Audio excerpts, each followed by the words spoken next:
Hello friends, मैं हूं प्रियांशी और आज हम जिस फिल्म के बारे में बात करने वाले हैं उसका नाम है द ममी। फिल्म की शुरुआत 3000 साल पहले फिरौन के पहले राजा के राज्य थीबस को दिखाते हुए होती है और वहीं दूसरी तरफ सीन में हमें इमोटेप दिखाया जाता है जो राजा का खास प्रीस्ट था जिसमें काले जादू से मुर्दों में जान डालने की ताकत थी। राजा की एक प्रेमिका थी अनक्सनामुन। राजा के अलावा किसी और को उसे छूने की इजाजत नहीं थी, पर अनक्सनामुन राजा से प्यार नहीं करती थी बल्कि वो उस प्रीस्ट इमोटेप से प्यार करती है। इमोटेप जब अनक्सनामुन से मिलने आता है तो तभी वहां राजा फिरौन भी आ जाता है। वो उन दोनों को मिलते हुए पकड़ लेता है, पर वो दोनों राजा फिरौन को मार देते हैं। इससे पहले कि राजा के गार्ड्स आकर इन दोनों को पकड़ते, अनक्सनामुन इमोटेप को वहां से भेज देती है और कहती है कि तुम ही मुझे दोबारा जिंदा कर सकते हो, और अनक्सनामुन अपने आप को मार लेती है। इमोटेप गार्ड्स की नजर से बचकर अनक्सनामुन को वहां से ले जाता है और रेगिस्तान की नगरी हमूना पत्र पहुंचता है।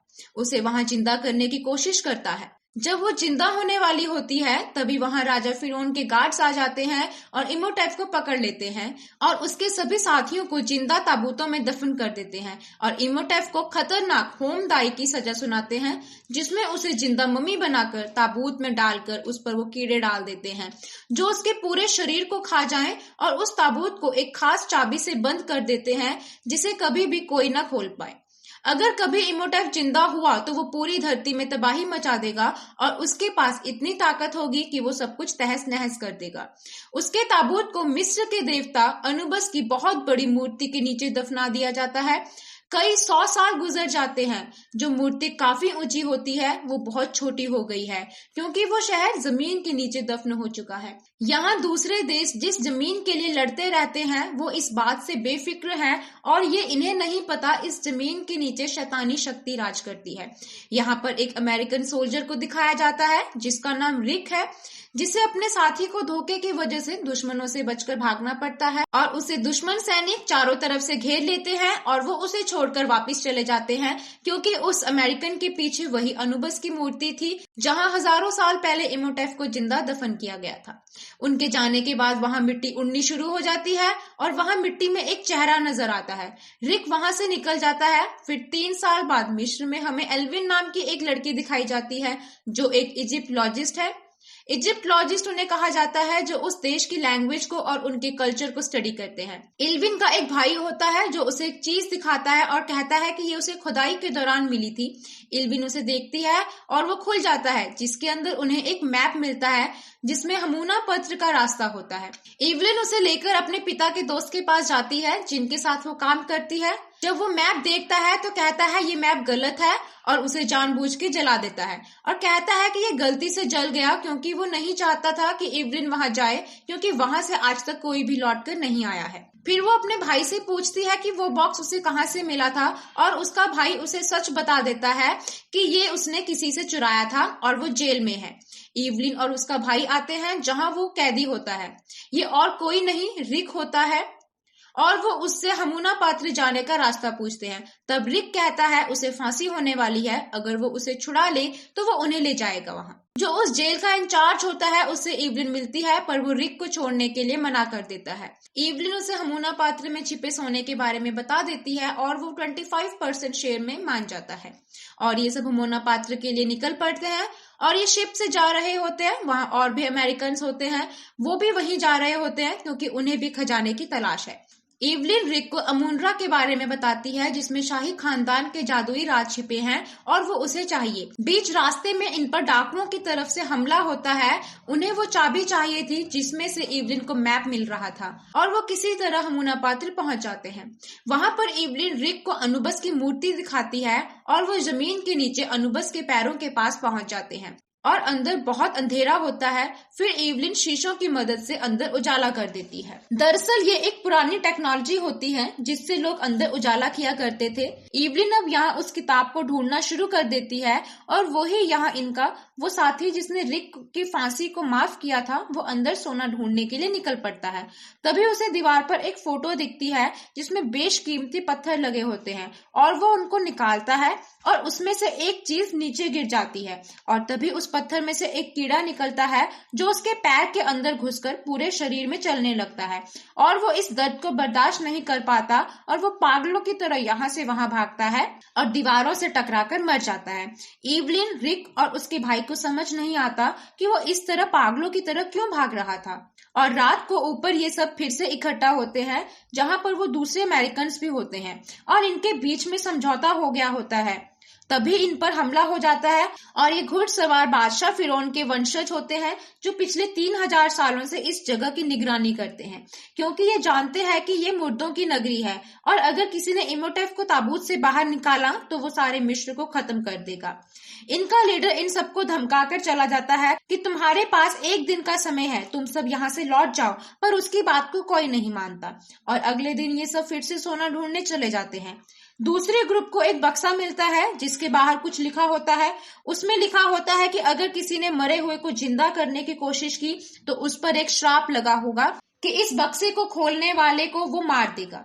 उनका खून चूसकर उनके सारे शरीर को अलग अलग अंगों को यूज करके अपना रूप धारण करेगा और आत्माओं की दुनिया से हमारी दुनिया में आकर इस पूरी दुनिया पर कब्जा कर लेगा। पर वो लोग इसे अंधविश्वास समझते हैं और इस बॉक्स को खोल देते हैं। उसके बीच से वो एक काले जादू की किताब निकलती है जिसे पढ़कर इमोटेफ अपनी माशूका को जिंदा कर रहा था, पर इसे खोला नहीं जा सकता क्योंकि इसमें एक खास तरह का लॉक होता है जिसे एक खास चाबी से खोला जा सकता है। और दूसरी तरफ इवलिन, रिक और उसके भाई को दिखाया जाता है। जब वो वहां बैठे होते हैं तभी ऊपर से ताबूत गिर जाता है। इवलिन के पास उस ताबूत की चाबी होती है जिससे वो उस ताबूत को खोल देती है और उसमें से एक सड़ी हुई बॉडी निकलती है। उसमें एक खास बात ये थी कि आज भी गल रही थी। इवलिन ने अपनी लाइफ में कई मम्मी देखी है पर ऐसी कभी नहीं देखी। और रात को सब ऊपर आ जाते हैं और दूसरे अमेरिकन उन पर हंसते हैं कि उनको मम्मी मिली और इवलिन इस बात से गुस्सा हो जाती है। जब सो रहे होते हैं तो इवलिन वो काले जादू की किताब को चुरा लेती है और उसे चाबी से खोलकर पढ़ने लग जाती है जिसमें लिखा था, सदियों से सोया हुआ है, वो जाग जाए, वो जाग जाए, वो जाग जाए। जैसे ही इवलिन इस लाइन को पढ़ती है तो वो मम्मी जाग जाती है और तभी इन पर बहुत सारे कीड़े हमला कर देते हैं। इन कीड़ों से बचकर वे सब भाग रहे होते हैं तो इवलिन, रिक और अपने भाई से अलग हो जाती है और उसी कमरे में गिर जाती है जहां वो मम्मी जागी होती है। अब यहाँ वो आदमी भी होता है जिसको बॉक्स खोलने का श्राप लगा होता है कि उस बॉक्स को खोलने वाले के शरीर से वो एक नया शरीर ले लेगा, इसलिए वो मम्मी इस आदमी की आंखें निकाल लेती है और उसमें अपनी आंखें लगा देती है। और अब वो इवलिन की तरफ बढ़ता है तभी रिक और इवलिन का भाई आ जाता है। रिक उस मम्मी को बहुत ही गोलियां मारता है और सभी वहां से निकल जाते हैं। तभी इनके सामने राजा फिरौन के रक्षकों के वंशज आते हैं जिन्होंने एक दिन पहले ही इन सबको यहाँ से जाने के लिए कहा था। वो कहते हैं कि हम 3000 सालों से उस मम्मी से डर रहे हैं और अब ये अमर हो चुकी है, अब हम सब मारे जाएंगे। इवलिन, रिक और उसके सभी साथी वापिस आ जाते हैं। रिक यहाँ से जाना चाहता है लेकिन इवलिन उसे ये कहते हुए रोकती है कि हमने उसे जिंदा किया है तो हम ही उसे खत्म करेंगे। उस मम्मी ने जिस आदमी की आंखें निकाली थी वो एक बार फिर आकर उस आदमी के शरीर को खोखला कर देती है जिससे वो मम्मी का शरीर और डेवलप होना शुरू हो जाता है। तभी रिक और इवलिन वहां पहुंचते हैं। रिक उस पर काफी गोलियां चलाता है लेकिन सब नाकाम हो जाती हैं। लेकिन जैसे ही वहां वो बिल्ली देखता है वो उसे डर के मारे वहां से भाग जाता है। रिक और इवलिन राजा फिरौन के रक्षकों के वंशज के पास दोबारा जाते हैं। वो उन्हें बताते हैं कि बिल्लियां अंधेरी दुनिया की रखवाली करती हैं, इसलिए वो मम्मी उससे डर के भाग गई और जैसे ही उस मम्मी को अपना पूरा शरीर मिल जाएगा वो बिल्लियों से भी नहीं डरेगा और उसे अपना शरीर पाने के लिए उन चारों आदमियों को मारना पड़ेगा जिन्हें वो बॉक्स खोलने का श्राप लगा था, जिनमें से सिर्फ 3 ही बचे थे। इवलिन उन्हें बताती है कि जब उस मम्मी ने मुझे देखा था तब उसने मुझे अनक्सनामून कहा था। वो लोग उसे बताते हैं कि अनक्सनामून 1000 साल पहले मिस्र के राजा की लवर थी और इमोटेफ यानी उस मम्मी के साथ उसके नाजायज संबंध थे और दोनों ने मिलकर राजा फिरौन को मार दिया था, इसलिए इमोटेफ को सजा के तौर पर जिंदा मम्मी बनाकर दफन किया गया और इसलिए अब वो मम्मी अपनी लवर को जिंदा करना चाहती है जिसके लिए वो तुम्हारी बलि देगा। उन बचे हुए 3 आदमियों में से 2 आदमी वहां थे और एक आदमी जो वहां पर नहीं था उसके पास वो काले जादू की किताब थी। रिक अपने साथियों के साथ उस जगह पर पहुंच जाता है जहां वो आदमी था, लेकिन उनके पहुंचने से पहले वो मम्मी वहां पर आ जाती है और उसे मारकर वो किताब हासिल कर लेती है। रिक ये सब ऊपर से देखता है कि उस मम्मी का शरीर थोड़ा और डेवलप हो गया है वो मम्मी अब उस जगह पर जाती है जहां उसका तीसरा शिकार था। उस तीसरे शिकार के पास अनक्सनामून के अंग वाली एक बोतल होती है। वो मम्मी उसे मार देती है और उस कमरे में इवलिन सोई होती है। वो रेत बनकर उस कमरे में जाता है। इससे पहले वो इवलिन को वहां से ले जाता, वहां पर रिक और इवलिन का भाई आ जाता है। रिक जानता है कि वो बिल्लियों से डरता है, इसलिए वो उसे बिल्ली दिखाकर डराता है, जिससे उस इमोटेफ को वहां से जाना पड़ता है। अब इन्हें पता चलता है कि जैसे उस काली दुनिया की किताब ने उसे जिंदा किया, वैसे ही सुनहरी किताब अमुंड्रा से उसे मारा जा सकता है। इवलिन एक प्राचीन पत्थर पर लिखे हुए लेख को पढ़ती है, जिससे उसे पता चलता है जैसे काली जादू की किताब इनुपस की मूर्ति के नीचे से मिली थी, उसी तरह सुनहरी किताब मिस्र के दूसरे देवता हॉरस की मूर्ति के नीचे मिलेगी। इससे पहले वो वहां से निकलते वहां पर बहुत सारे लोग आ जाते हैं और इमोटेफ के गुलाम बन चुके थे। वो सब इन्हें घेर लेते हैं और इमोटेफ इवलिन से कहता है कि अगर तुम मेरा हाथ थाम लो तो मैं तुम्हारे सारे साथियों को छोड़ दूंगा। इवलिन मजबूरन उसके साथ चली जाती है और रिक और उसके साथी वहां से भाग निकलते हैं और उस जगह पर पहुंच जाते हैं जहां हॉरस की मूर्ति थी और उन्हें यहाँ वो खजाना मिलता है जिससे 3000 सालों से ढूंढा जा रहा था। वहीं दूसरी तरफ वो इमोटेफ अपनी लवर को जिंदा करने की तैयारी कर रहा था और दीवारों में गड़ी हुई मम्मीज को जिंदा करके उन्हें खजाने वाली जगह पर जाने का हुक्म देता है। पर रिक और उसके साथी किसी तरह से हॉरस की मूर्ति के पास पहुंचते हैं और उस सुनहरी किताब को खोज लेते हैं। और वहीं इमोटेफ ने अनक्सनामून को जिंदा कर दिया था, लेकिन उसे शरीर देने के लिए इवलिन को मारना होगा। और तभी इवलिन का भाई वहां आ जाता है और उसे किताब पर लिखी हुई लाइन को पढ़ता है, जिससे वहां एक सेना आती है। तो इवलिन उन लाइन को पूरा पढ़ने के लिए कहती है, जिससे वो सारी बातें माने।